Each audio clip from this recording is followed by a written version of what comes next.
welcome to this episode of Heal Your Past, Master Your Future.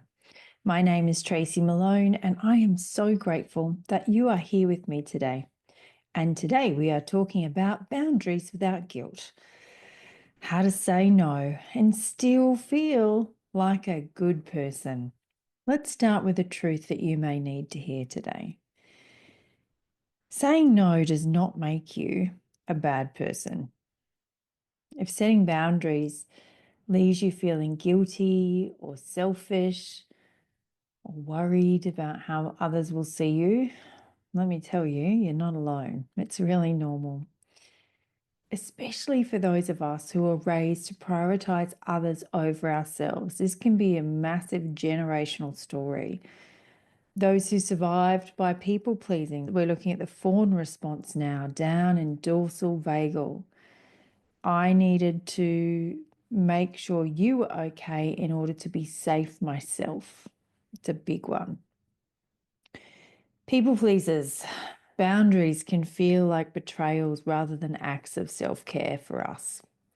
So in this episode, I wanted to help you rewrite that old story. And to do that, we need to become aware of what's really going on. So together we'll explore how to set boundaries without drowning in guilt, and how to reclaim your right to protect your place in the world and your peace without sacrificing yourself in the process. So, why does setting boundaries trigger guilt for us? Or why is setting boundaries not possible for us, even more so? Why do you find yourself saying yes when you actually mean no? And later you're like, oh, I really didn't want to do that, but now I've said yes and I'm an honorable person, so I'll go and do the thing that I don't want to do. Early conditioning, relational trauma, people. Growing up, you may have been taught that goodness, that being a good girl, a good boy, a good person is self-sacrifice. You must sacrifice yourself, everyone else comes first. I have even seen this in coaching circles, even in some therapy circles. Do you want to feel better today? Go and be of service to somebody else. If I'm in dorsal vagal, the last thing that I want you to do if you're in dorsal vagal is to go and do something for somebody else. I would like you to meet yourself in dorsal vagal and honestly stuff everyone else. You can't force your way out of dorsal vagal. You can't force your way out of a fawn response. So for people pleasers and for the good people, you do not have to do anything for anyone else to feel better. Saying no, you might have been punished for saying no when you're a kid. Maybe you had a really immature parent and you said no to them, so they ignored you and went, I'll get you back for that. How dare you say no to me? So if your parent emotionally withdrew from you when you said no, there is every possibility that you're going to be a people pleaser and a yes person. And people pleasing really becomes a way to avoid abandonment, conflict, or rejection. So it's a survival mechanism in order to survive, because our need to belong is stronger than our need to be authentic, bigger than our need to put ourselves first. It's bigger than our need to put our own needs first. We put the need to belong before everything else. So we people please to avoid those things. And we have an internalized shame that happens for that. So shame lives down in dorsal vagal as well. It's our inability to mobilize our fear. The best that we've got available to us is to appease everybody else. You learn to associate your worth with making others happy, even at your own expense. And that's why when people say, to make yourself feel better, just go and do something nice for somebody else. No, because who's then doing something nice for you? It'll make you feel better. Well, does it make you feel better, or does it reinforce the fact that your needs don't matter, everyone else's does? And so you feel more regulated in your nervous system around that because that's what you're used to because of your childhood trauma patterning. So guilt after setting a boundary is a symptom of healing. If you set a boundary and feel bad for it, yes, there's a step in the awesome direction towards healing. It's not proof that you're wrong. If you set a boundary and feel guilty, it's a good thing, not a bad thing. I don't love the words good and bad, but here we're staying really clear lines that if you feel guilt after setting a boundary, it means you're learning how to set them and you're on the right trajectory towards healing. Let's understand now what healthy boundaries actually are, because boundaries, for those of us who are unable to keep them, we don't really know what they are. And the most important thing to understand, boundaries are not walls to keep people out. They're bridges to authentic connection. Boundaries do not keep people from us. Boundaries show people where our sense of safety is in our body and what we need in order to feel safe and build a deeper connection with them. They're so, so, so important for authentic, safe relationships. Without boundaries, you cannot have deep relationships. A boundary says, this is how I can stay connected to you while staying connected to myself. If I lose connection to myself, I don't have a connection to you. You're getting a connection and I'm not. We do not have an authentic or safe relationship or connection. Healthy boundaries are clear and kind. They're not rigid or aggressive. It's not, this is how it is. It's always been this way. It will always be this way. They're clear and they're kind. This doesn't feel right for me. And maybe we can talk about a different way to do this where we're both okay. Healthy boundaries protect your time. Healthy boundaries protect your energy. And healthy boundaries protect your emotional well-being. Healthy boundaries create deeper, safer relationships because they're rooted in honesty and authenticity and safety. So, what are some signs that a boundary is actually needed? Resentment. If you say yes and then you go and do the thing and you're resenting it the whole time you're doing it, that is clear sign that your body was asking for a boundary at the first place, for you to say no in that moment. Chronic exhaustion, dorsal vagal is where we lose tone in our vagus nerve, our body collapses, we're exhausted all the time, we don't like to be around people, we call ourselves an introvert and we're done peopling for a day.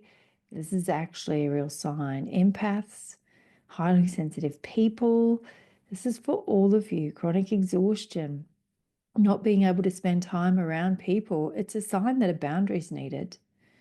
Dreading interactions with certain people. Oh God, I've got to go and face this person again. Because you know they're going to push your boundaries and you know that you're not going to be able to hold boundaries at the moment. Feeling invisible or unvalued. If you're being seen wound is screaming at you and you're like, they just don't see me at all. There's a boundary here. If you feel undervalued, underpaid, anything like that, there is a boundary that's needed here. So how do you say no without guilt? We say no with guilt, it's a great thing because you can say no. You go, I'm really sorry about the no for now. I don't apologize for my no's. I'm just clear that it's a no. I used to, though. I used to apologize, and that's a real step to healing. Anchor in your worth first. Saying no and setting boundaries is really all about having that self-worth so that you know that you are allowed to say no. So before you say no, you might like to remind yourself, my needs matter too. Protecting my energy is not selfish, it's sacred. I'm allowed to say no. It's okay for me to say no. Anchor those in first. And by doing that, you're opening a dialogue with yourself. You're opening a dialogue with your inner parts. You're opening a dialogue with your inner child. You're just letting them know it's safe. And you're using really gentle and firm language. Now, when you first start setting boundaries, they might sound very aggressive and angry. That's okay. You're learning how to set it. And if at first it comes out really aggressively, then great. I'd much rather you set an aggressive boundary than not set one at all. When you've moved through that stage of setting aggressive boundaries, you might like to practice using gentle and firm language, something like, you don't owe long explanations. It's really important. Like, no is actually a complete sentence. No, thank you. One of my favorite things to say, I'm not available for that.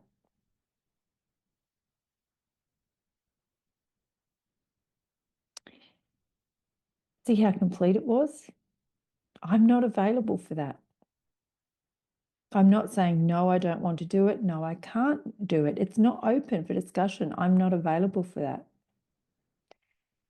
Maybe you could say, thank you for thinking of me, but I can't commit to that right now. And take the right now off the end. What about, thank you for thinking of me, but I can't commit. Maybe you could say, that doesn't work for me right now, if you want to soften it that little bit. And maybe you could say, that doesn't work for me. It's really important to expect discomfort.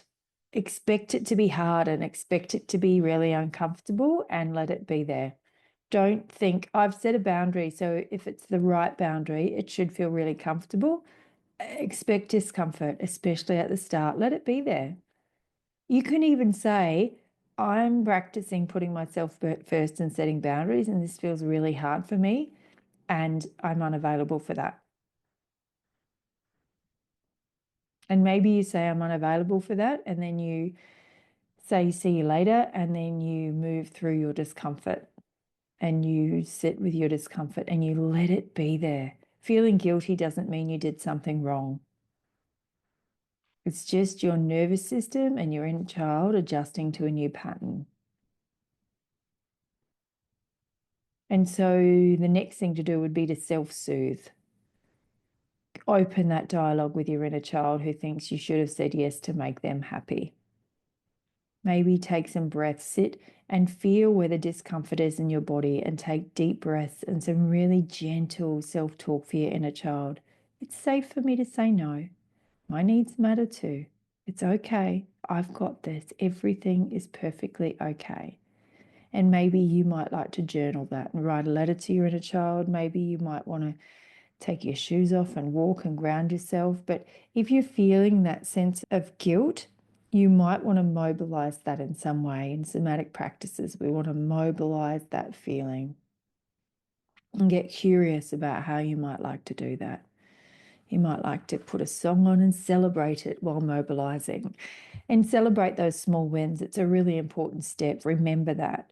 Every time you set a boundary, you're reparenting yourself by telling your inner child that they are worthy of having their needs met, that they matter, and that you, your adult self, your today self, is the person who is going to make sure their needs get met. And really notice how it feels afterwards. Just be with yourself. Less resentment, more space, more authenticity. You're allowed to change your mind later as well. If your no turns into a yes later and you're like, oh, I was testing that boundary, but I actually really would like to do it. I just felt like no was, I needed to test my boundary of that safe person. Change your mind. Tell them it's a yes later, but do it because it's an authentic yes. So notice how it feels afterwards. Less resentment, more space, more authenticity. Get used to this new way of being where your needs matter and your voice is important. So what I really love for you to understand is that boundaries aren't punishments. Boundaries are not weapons that we use against other people. They are declarations of self-respect, self-love, and trust in your own self-worth. If guilt shows up when you say no, it doesn't mean you've done something wrong. It means you're unlearning that story that you were told that love only comes when you abandon yourself. So let guilt be there. Every no you honor is a yes to yourself, your peace, your well-being, and your life. And every time you choose to stay connected to yourself first, you create safety in your body. You create the kind of love that doesn't require you to disappear to be worthy. You can say no and still be good. You always were.